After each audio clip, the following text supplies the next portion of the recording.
Stand up for the pledge. Pledge this. I pledge allegiance to the flag of the United States of America and to the republic for which it stands, one nation, under God, indivisible, with liberty and justice for all. I salute the flag of the state of New Mexico and this is a symbol of perfect friendship among united cultures. Thank you. Again, welcome everyone.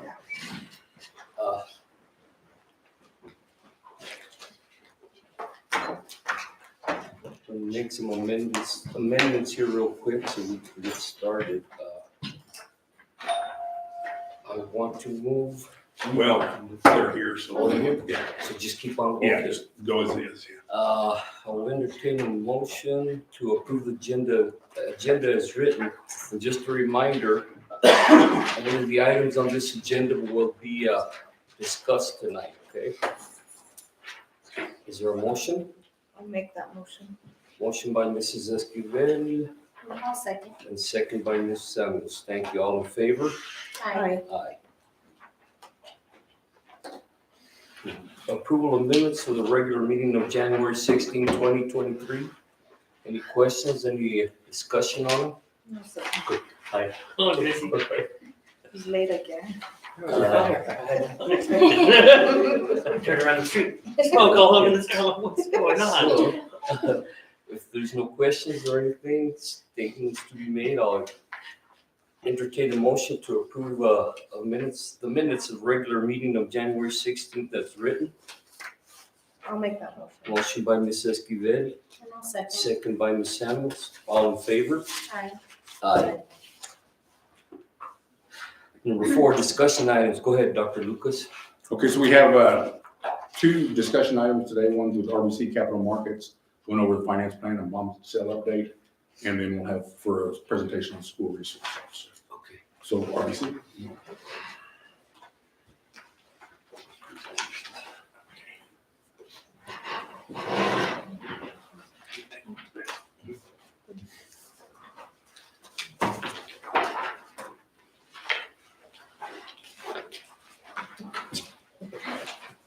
Butterfingers? No, No, no. nothing.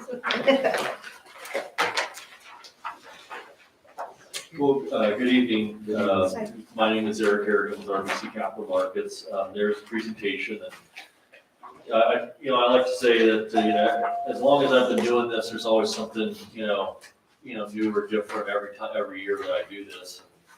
And in 22 years, I've never not been able to get to a board meeting because the streets have been closed off. So that's a new one. So I hope everything is okay over there.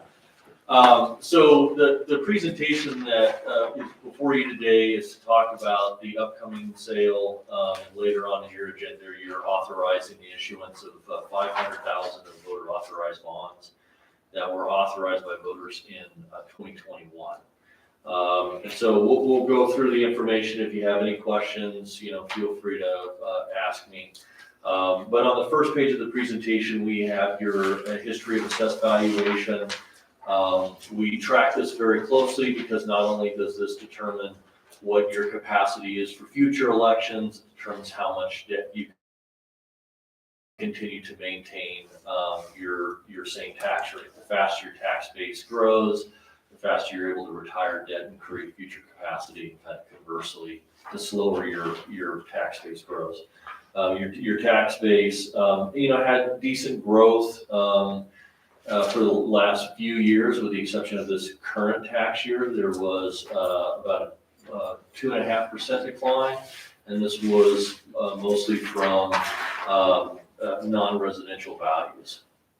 Your residential tax base has grown a little bit every single year, but by far the largest amount of your tax base is non-residential.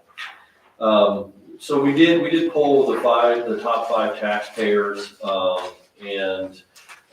which is Union Pacific, Tri-State, El Paso, Lightning Dock, and then Public Service Company of New Mexico. There was growth in each of those, with the exception of Tri-State declined about 600,000, and then Lightning Dock, it saw a fairly substantial decrease of about 5 million. And that's sort of what is attributable to the reduction in your tax base. But even given that, with the issuance of these bonds, the district's still going to be able to maintain your historical debt service tax rate of $6.74 roughly. And so on page 3, we have the district's, all the various tax rates that the district's levies, your operational mill levy, your 2 mill levy. We'll talk a little bit about that on the next slide, because you will need to be going back to renew that mill levy this upcoming November, and then your debt service tax rate. So taking a look at your all of the bonds that you have outstanding, we do look periodically, double check to see whether or not can the district refinance any of its debt, lower your interest, and currently there really isn't any opportunity for that. Interest rates, I think, as you all know, rose quite a bit last year because of inflation, and they still remain somewhat elevated, although they have come down. And what you'll see is that your debt service, it pays off fairly rapidly, and that's what allows the district to layer in its bonds and continue to maintain that tax rate. But you'll see in 28 and 29, your debt service actually drops off, quite a bit. And as we kind of talk about your future capacity, you will see your bonding capacity go up in the future. That's what we anticipate. And part of that just depends on what will happen, with your tax base over the next couple of years. So, as I mentioned, voters authorized $2 million of bonds in November of 2021. And then at a special election, and then the district issued $1.5 million. So there's 500,000 remaining outstanding. This issuance that the district will go forward will use up all of that voter authorization. And then the plan is to go back to voters in November of 2025 for additional authorization to be sold over a 4-year period, or as your facility master plan dictates the need for funds. The other one is that your SB 9 election, the voters also extended that in February of 2019, but because, and I'm sure you're all well aware of the change in election law, because you have to go to every other odd year in November without having to go to a special election, the board really needs to have an election in November of 2023 so that does not expire without having to go to a special election. So we're recommending renewal of that for another 6-year period. And then at that point, the district will be on a 6-year cycle. So every 6 years in odd numbered years, the district will be able to go back to voters and extend that 2 mill levy. Let's see. In looking at on page 6 of the presentation, the anticipated capacity in November of 2025 is 2.8 million, up from 2 million. And then in November of 2029, we expect that capacity to be closer to 3.8 to 4 million. Again, a lot of that's going to be dependent upon what happens to your tax base, but because you do have a lot of debt that's going to be paying off in the next 5 years, that helps to create that capacity. And then hopefully from there, every 4 years, the district will be on a cycle of $3.5 to $4 million of bonds, continuing to maintain that $6.34 tax rate. So just from a timing perspective, so the loan will go before the NMFA board this month. That's going to be on February 23rd. And then once the NMFA approves it, then we will price on February 27th and lock in interest rates. And the rates will be locked for the length of the loan. If, however, in 10 years, if rates drop and, the district has the ability to refinance and lower the interest rates at that time. And just kind of from sort of high level from what's going on in the market, I'm sorry, my phone is beeping at me. I thought it was outside. You know, as I think we all know, in 2020 and 2021, because of the pandemic, the Federal Reserve was very accommodative. They cut interest rates to zero. Fast forward to 2022, we were seeing, near 40 year highs in inflation. The Federal Reserve took very significant action, raised the overnight lending rate 75 basis points, total of 6 times. Excuse me. And so, and interest rates followed. In November of last year, we started to see inflation numbers ease, and rates actually came down. Rates are about 40 basis points or so lower than where they were back in November of last year. So inflation is slowly but surely, kind of getting under control, but the district does benefit from receiving disadvantaged funding for the New Mexico Finance Authority in the amount of $50,000 will be at a 0% interest rate. And so with that, I'd be happy to answer any questions. Any questions from the board? Any comments? Anything? Anybody? Dr. Lucas? Thank you, sir. You're welcome.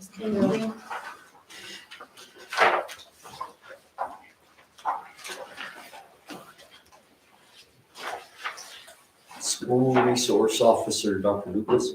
Yes. Jim? Y'all like that? Third time is a charm. Yes. Hello, my name is Jacob Vega. I'm a senior investigator for the District Attorney's Office. I'd like to thank the president, the superintendent, and the distinguished board for letting us present here today. My boss, the district attorney, Michael Renteria, is in legislation at this time, and regrets that he couldn't be here to make the presentation himself.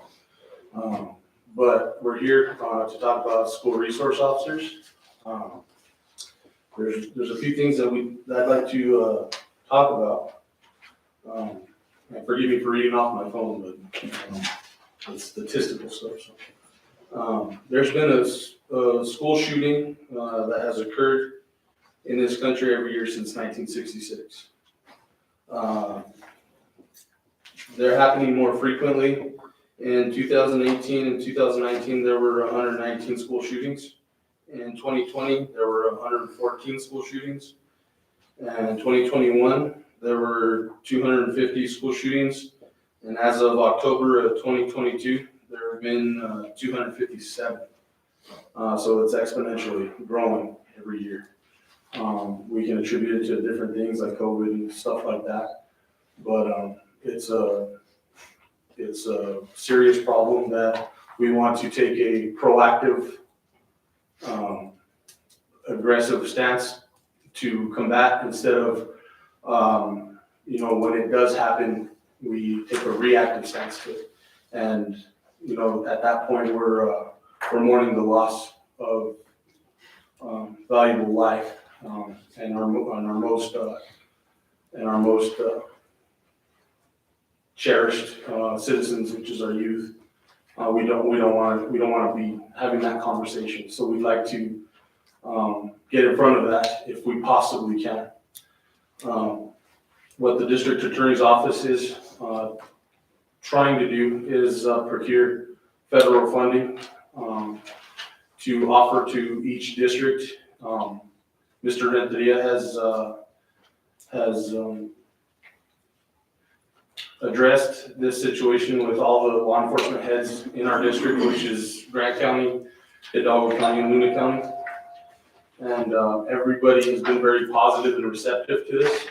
Our vision at the district attorney's office is to procure these funds and then turn them over to a fiscal agent in each district, whether it be the sheriff's office or a police office or police department. And they would, they would be the fiscal agent for it, and the school resource officer would be in the schools. Our goal would be to be in 100% of our schools in all 3 districts. But, you know, as the funding comes in, we'll take what we can get. One is better than none, and two is even better than that. And we'd like to see it grow throughout the years. Mr. Renteria has mentioned on several occasions that he wants this to outlive his term as a district attorney, which I think is awesome. Us getting the funding for this venture is not only necessarily for a school resource officer. It can be allocated to armed guards if the district so wishes, or equipment such as surveillance, security doors, anything that would help and assist in securing our schools for the better safety of our children.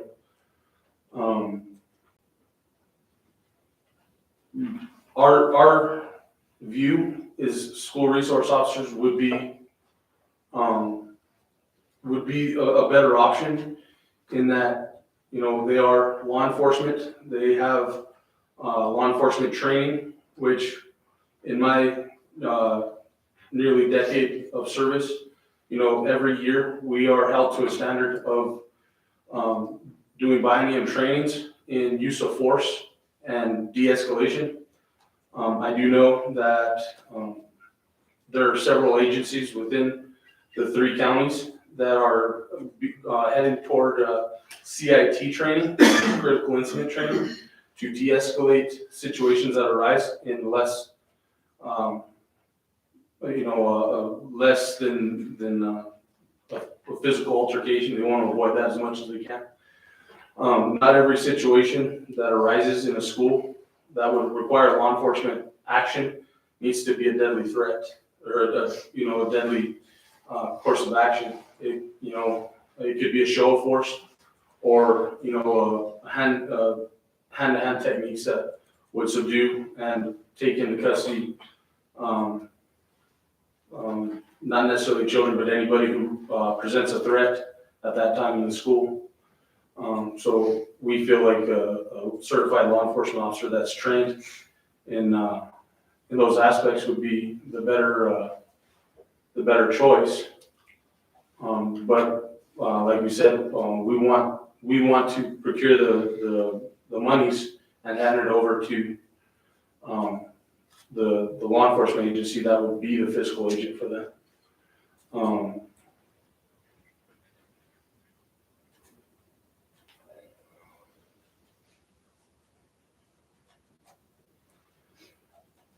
As far as training for it as well, we hate to refer back to the situation that came from Uvalde, Texas last year. Life was lost, and there was questionable action taken by law enforcement at that time. Having law enforcement in the school at the time ready to take appropriate action, we feel is the best way to avoid that whole situation together, where they could even take action outside the school, where children aren't subjected to that type of violence. A law enforcement officer also in the school would serve as a mentor, and knowing they'll get to know the student body and serve as a mentor to children in ways that where children will be able to possibly even report other crimes, and having that in-house would allow them to take appropriate action at that time. And they'll have the law enforcement authority to act and whether it be to file appropriate charges or otherwise. With the appropriation of funds, it would benefit the local law enforcement as well, possibly making it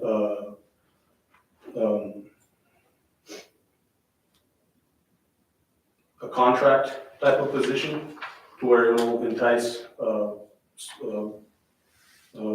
retired law enforcement agent with many years of service and who knows the job very well and will be able to make very good decisions under stressful situations.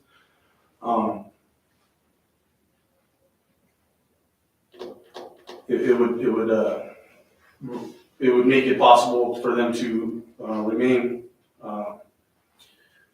retired and drawing their pension, and since it's a contract position, be able to work and make their paycheck as well. And I can speak for the law enforcement agencies that I represent. Law enforcement as a whole are hurting for people. We're down in numbers, and we may be able to work around that barrier to where we can lure some of these qualified applicants back into the job, at least in this capacity. With that, I welcome any questions. Any questions? I don't have any right now. This financial part of this program, have you applied for the money already? Our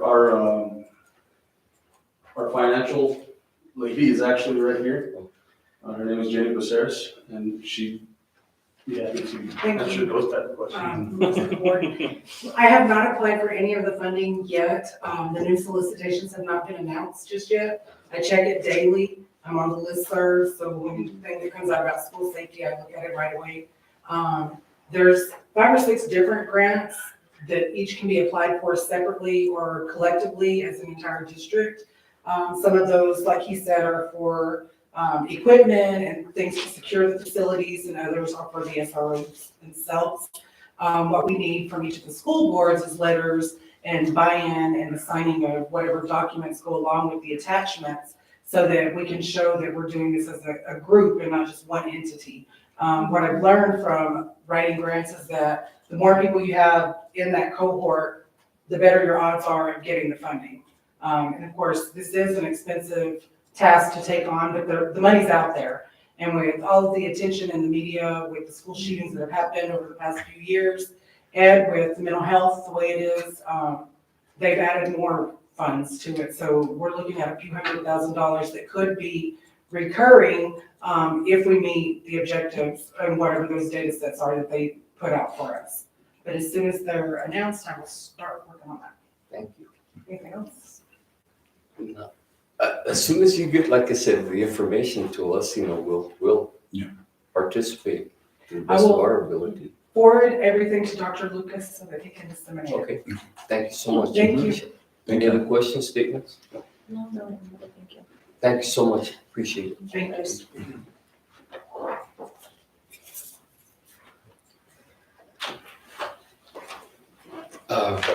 Reports, Dr. Lucas? All right, so any questions for Brian on the operations report? No, I didn't have any. Okay, I would like to add that. Thank you, gentlemen and lady. Be safe on the way home. We've had some inquiries like into vapor sensors and stuff like that. That was included in our requests for state funding in our security system. So if we get that, if not, then we can look at bond monies for that. But it has been discussed. Oh, thank you.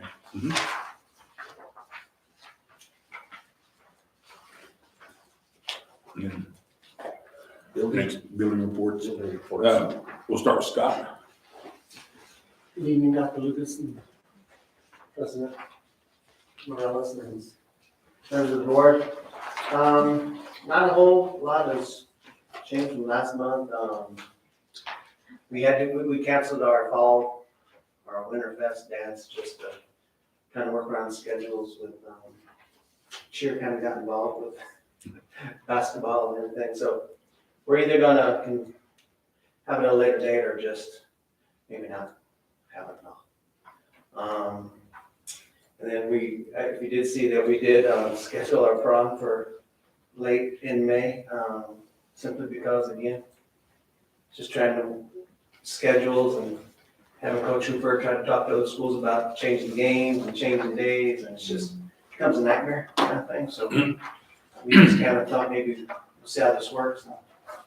Maybe we'll have a new tradition where we don't have to ever worry about any. I don't know if that's gonna be the case or not. Other than that, we're just continuing, we're working on, we're kind of working on a lot of things with just our tardies and absences with our kind of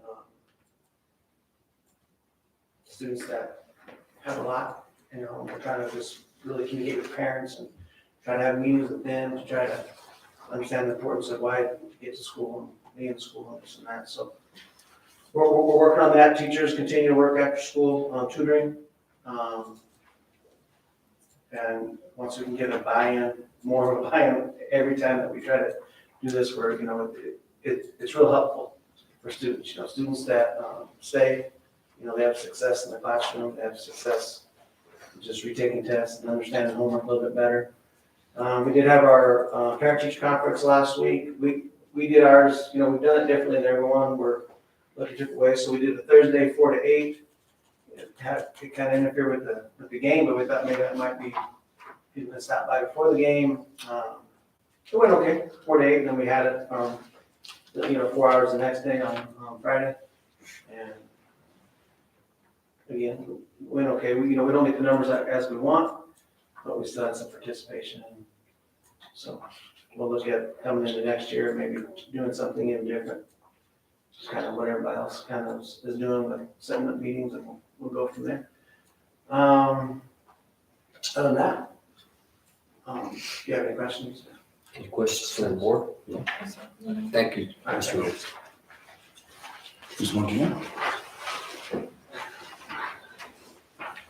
Good evening. Hi. As Mr. Robertson said, not a whole lot of change.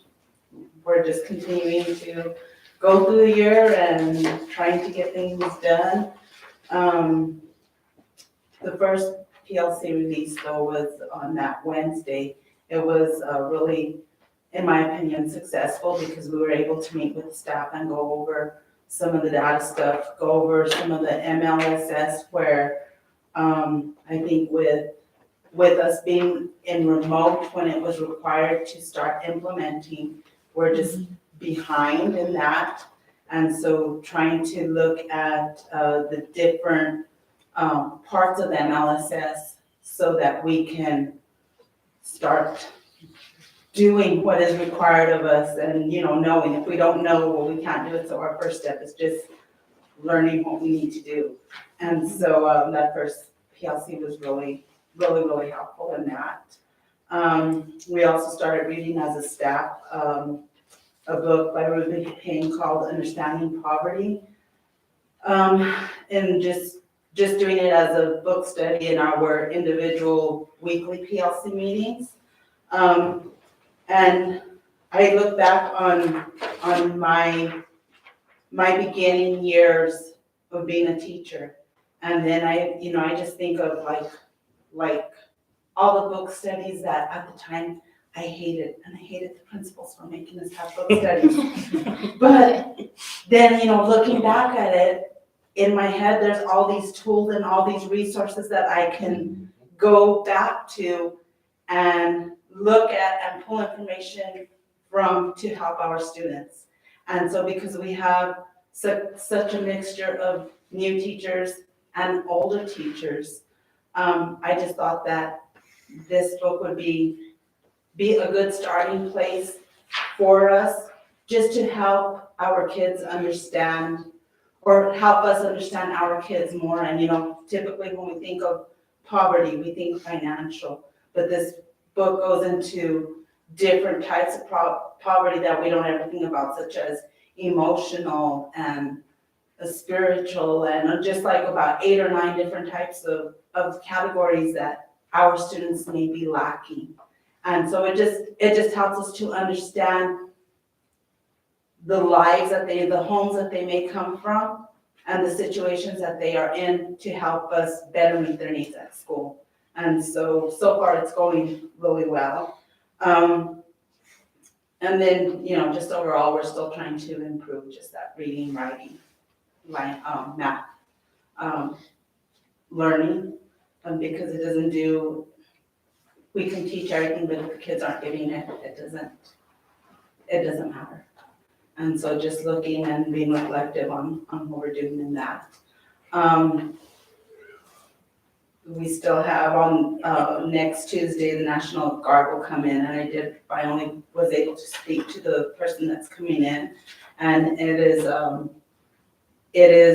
a presentation on the dangers of vaping, and it's very specific, and that's something that, you know, that is the current thing. And so, it's a program that is for 4th grade on up, so it'll be, they'll be presenting to all of our school 5th through 8th grade. And then parent-teacher conferences last Friday, we were able to make contact in some way with 98% of our parents, of our students. So it's been working out the way that we're scheduling those. One thing about having the parent-teacher conferences right now during the middle of the 9 weeks, parents are more aware of the children's grades, and the kids are able to pick up the grades before the end of the 9 weeks. And so that's a benefit to having it in the middle rather than at the end of the 9 weeks.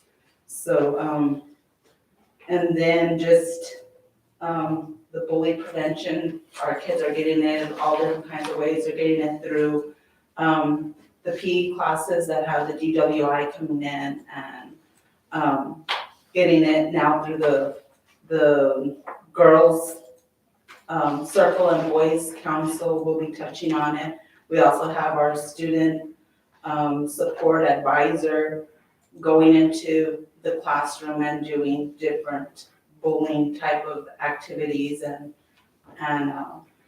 just providing information and all of that on every Monday.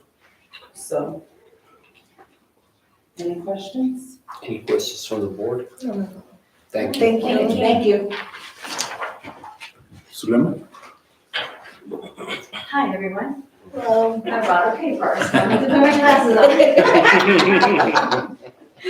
Okay, I didn't get together with Rick House, so if it sounds the same, we're just thinking in the same direction. Next time I go first. Okay. Basically, our focus for this month is to kind of reset our relationships with our students, because some kids are not in school for academics.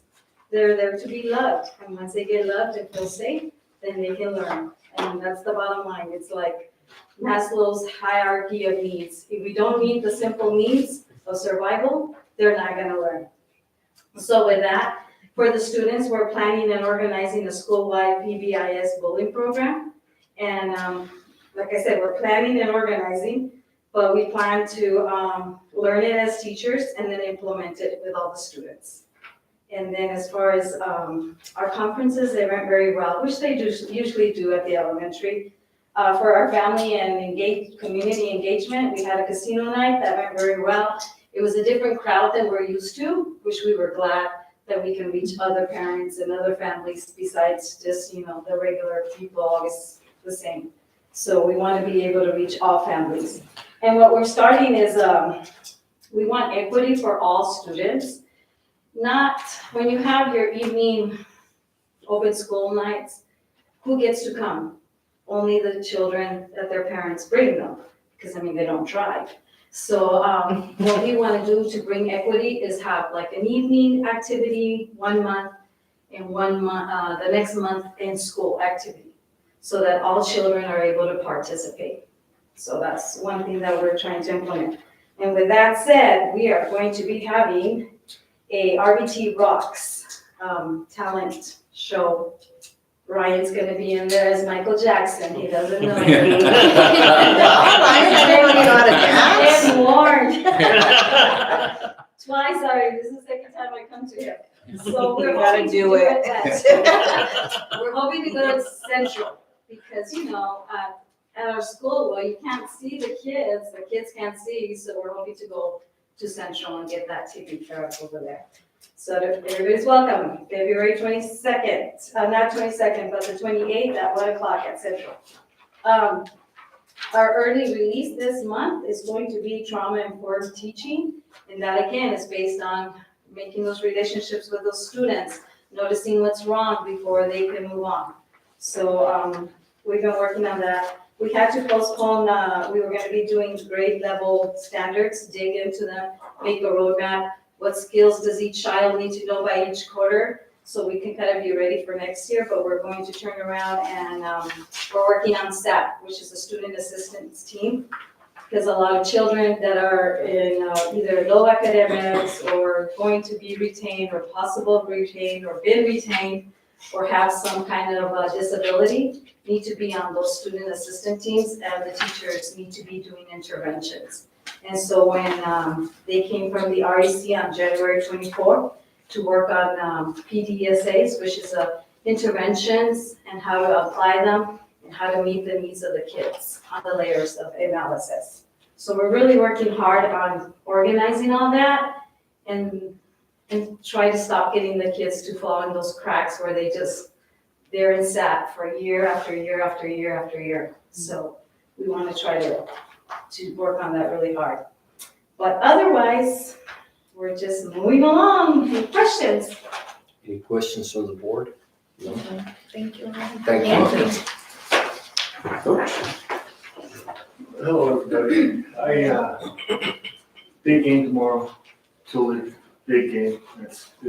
Yeah, our boys, if they can pull it off tomorrow and take care of business, we'll meet again with Tularosa right away. I don't know what day that will be, but it'll probably be, I'm thinking probably Saturday.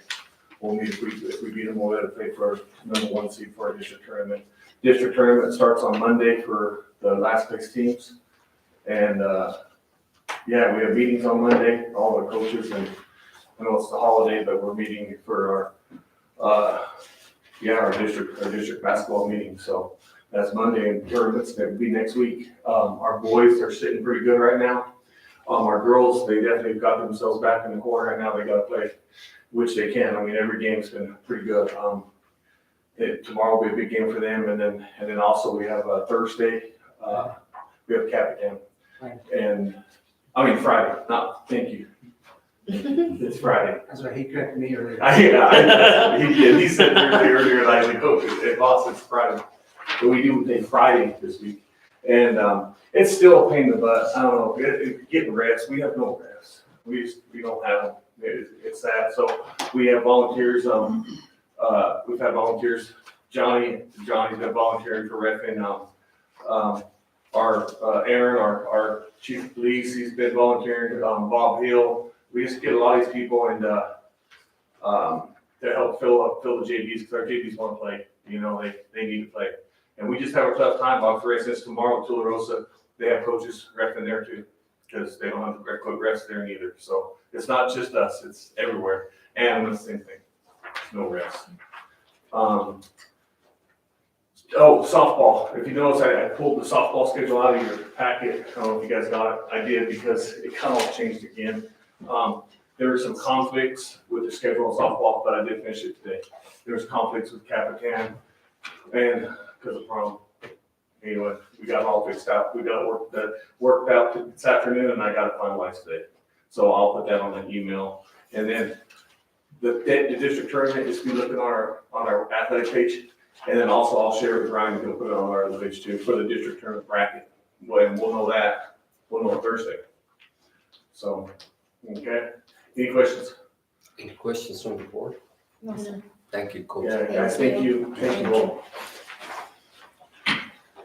And truancy report, I think this is a little easier format to follow. So we'll try to keep it like this. I'm just gonna, but anyway, so if you look at January and all the way total contacts, we total that up for the district, 202 total contacts for truancy. 60 at RVT, 38 at Central, 42 at DTMS, and then 62 at high school. Any questions on? Take your Everyone was vitamins. sick in January. I know, Yeah. it's like, take your vitamins. Yeah. It's bad. Well, I just saw on the cheerleading team. I know, Yeah. it's bad, guys, we have a lot of kids out right now. It's, And of course, you work on grades too, it's like, oh man, I think I get busy on grades. And cheerleaders do have a competition this Saturday. Oh, I I saw forgot to that. mention that, I'm sorry, thank you, yes, they do have the competition, So, and yeah, kinda excited about that, we'll see how they do, I know the girls are, Down said good luck. yes, we'll do. 6, public forum, There are, NA. 8, Board of Education issues, Dr. Lucas. right, I would like to announce the resignation of Jonah Guerrera. So we will have 2 replacing within 45 days. And then also we have nominations for the 2023 New Mexico School Boards Association Student Achievement Award. And again, you know, we sometimes have one, sometimes we have multiple. So it's if you have anybody in mind, if you have, the nominations are due March 10th. So it's before our next. I don't have one in mind right now, do you? I had one. Well, she goes by Chalia Gomez, Rosalina, I think that's her name. Yeah, we say that, Gomez.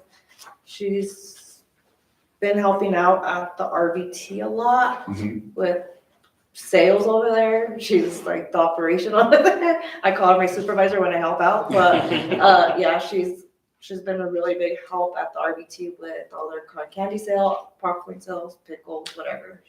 She's really good at that. Distribution. Yes. Yeah. Yeah, so I think she's a big help, Okay. yes. I'll call you tomorrow. Okay. Okay, did you have anybody in mind? Yeah, she's a good one. Yeah, I call her my Are you okay? supervisor Some because she of keeps us in mine, check over there. It can be school staff. It can be school staff, it can be any adult that helps, Okay. goes above and beyond, you know.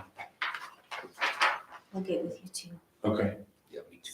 yeah, and like I said, we can do we've done multiple in the past, just, And then we pay a different. we pay out, you know, like, if we do more than one, then we'll pay out. I probably have a lot more, but Yeah. I probably have to go through my list. Yeah. But that's one of them that I was thinking about. Okay,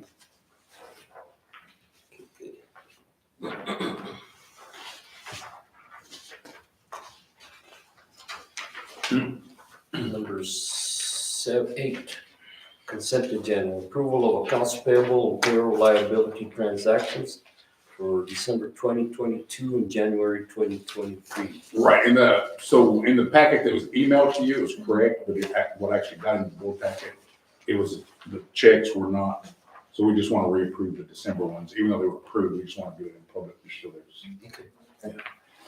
I'll entertain a motion to accept the approval of accounts payable and payroll liabilities transactions as written. We'll make that motion to approve them. Motion by Mrs. Esquivel, second by I'll second. Savage. All in favor? Aye. Aye. Aye. There are no bars. Motion carries, no bars. Just kidding. Just playing. Nine discussion items, solar project. Go ahead, Dr. Lucas. Okay, so we have entered into, Mesilla Park Services has applied for funding, and they're going to build solar structures that are covered parking, and then the solar will be on top throughout the district. It's a lease. They'll pay us, is it $5,000 a year?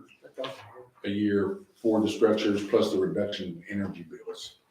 And then there's kind of pictures and stuff like that that kind of shows you what some of the structures look like at different places.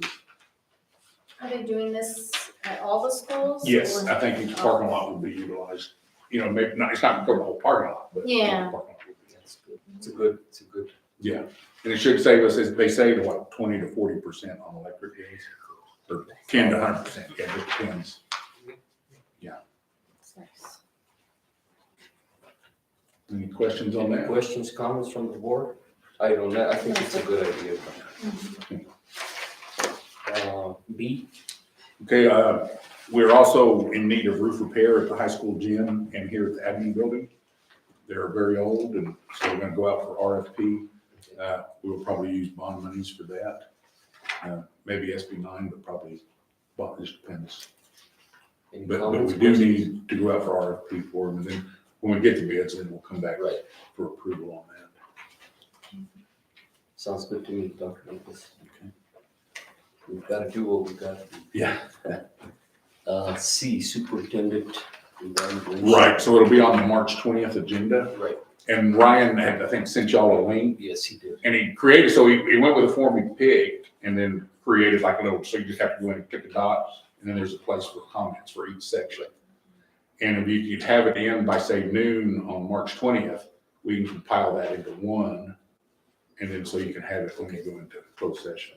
But we do need a deadline, that day of the board Right. before noon. So that'll give us time to create the form, or give him time to create the form. And if you need the link again, you can either email me or Ryan and we'll resend it. No, any questions, comments? No? Number 10, action items. Right, so we're gonna be, going out for our last 500,000 on the bond. When we got the bond, we have 4 years to get the money. For our projects that we listed the same projects that we applied for funding from the state in case they don't get it. We use the bond money to cover that. So one way or the other, we can do that. If the state does cover that, then we'll look at other projects and come back to y'all to see what you want to do with that. But it is to sell the last 500,000 of the bond. Any questions, comments from the board? Dr. Lucas? If not, I'll entertain a motion to approve this resolution authorizing sale of school bonds as written. I'll make that motion. Motion by Ms. Esquivel, God bless you. second by Ms. Sanders. All in favor? Aye. Aye. Motion carries. When is that Region 8 meeting? March Yeah, 28th. so if you guys- Yeah, please, yeah. if you guys can go. Yeah, and I'll have that on the agenda on the March 20th Yes, meeting. okay. And, well, you can't just get me. Never mind. That's okay. With all business taken care of, meeting adjourned. Thank you. Thank you, everybody. Have a safe trip. Listen, Freddie, I got a bunch of signatures for you. Okay. All right.